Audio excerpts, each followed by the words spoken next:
Di sini kami akan membahas mengenai seputar social commerce dan e-commerce. Apa sih itu social commerce dan e-commerce? Jadi social commerce itu tempat untuk melakukan promosi, jadi media untuk promosi, misal UMKM mau promosi bisa melewati social commerce seperti Facebook, Instagram, atau di Twitter. Lalu untuk e-commerce sendiri itu platform untuk jual beli barangnya seperti Shopee, atau Lazada atau Tokopedia, seperti itulah. Nah, e-commerce itu dibagi menjadi dua, yaitu B2C sama B2B. Kalau setahu saya B2C itu bisnis to customer, langsung ke pelanggan. Contohnya seperti Shopee, TikTok Shop, Lazada, Blibli. Kalau B2B itu bisnis to bisnis. Contohnya seperti jual sembako atau di transmart lainnya itu, setahu saya. Oh, berarti kalau B2C itu termasuk TikTok ya? Ya. Berarti itu yang lagi viral saat ini. Kalau TikTok itu lagi diregulasi. Ya. Bukannya TikTok sudah ditutup ya? Bukan ditutup sih, tapi diregulasi itu diawasi secara ketat oleh pemerintah dari Undang-Undang Kementerian Perdagangan Nomor 31 Tahun 2023. Itu pemerintah mengendaki bahwa aplikasi dan e-commerce itu dipisah, jadi nggak boleh dalam satu aplikasi. Betul.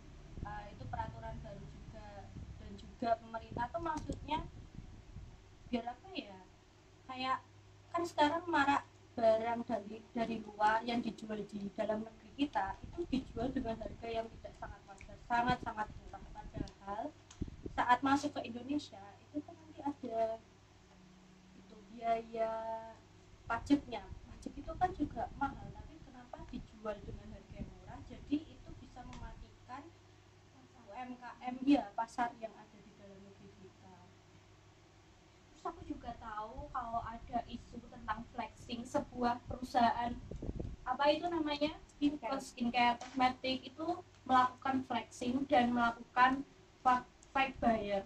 Dia itu ada salah satu owner, dia itu melakukan fake buyer dengan membayar orang-orang untuk membeli produknya, padahal produknya itu dipalsukan atau dikirim dalam bentuk sampah. Jadi mereka tidak menerima langsung produk tersebut, agar produk tersebut itu banyak dikenal gitu loh. Pernah itu waktu itu menyewa gedung hanya untuk memamerkan produksi dia sebanyak apa. Itu kan mematikan seperti offline store seperti lainnya itu, ada yang mengakibatkan mereka iri, makanya sekarang TikTok tuh ditutup kan gara-gara seperti itu setahu saya ya, isu-isunya seperti itu. Nah, dengan ditutupnya TikTok Shop ini kan pasti juga ada dampak positifnya. Kalau dari aku sendiri ya, dampak positifnya itu dari segi UMKM.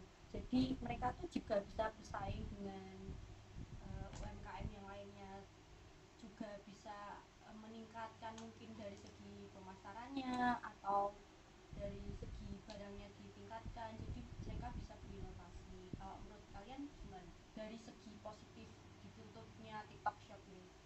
Dari aku ya, dampak positifnya itu ya benar, UMKM itu jadi bisa bersaing lebih jauh lagi, karena kalau dibandingkan dengan impor itu kan harganya jauh dan kita tertinggal 20 tahun. Kalau mengejar itu akan sangat sulit ya, sekali, sehingga dengan diregulasinya TikTok ini bisa membuat para UMKM itu lebih meningkatkan lagi mungkin dari bahannya, jadi bisa bersaing dengan produk luar negeri.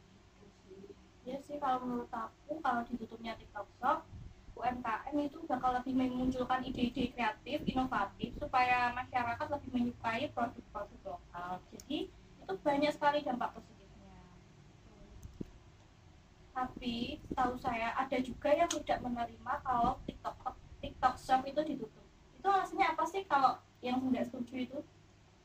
Mungkin mereka tergiur dengan harga murah dengan kualitas yang bagus, sedangkan kalau di Indonesia itu sulit untuk mendapatkan barang bagus dan harganya yang murah gitu. Karena produk-produk yang ada di dalam negeri kita itu benar ya, ada produk yang bagus, tapi harganya itu yang sangat-sangat tidak wajar, sangat mahal dari produk-produk di luar. Nah juga kenapa sih ada yang nggak setuju, karena kita itu sangat dimudahkan sekali dengan adanya belanja online. Jadi kita bisa fleksibel menggunakannya di mana saja tanpa kita harus datang ke tokonya langsung. Ya itu sih seputar mengenai social commerce dan e-commerce yang sekarang sedang viral di Indonesia.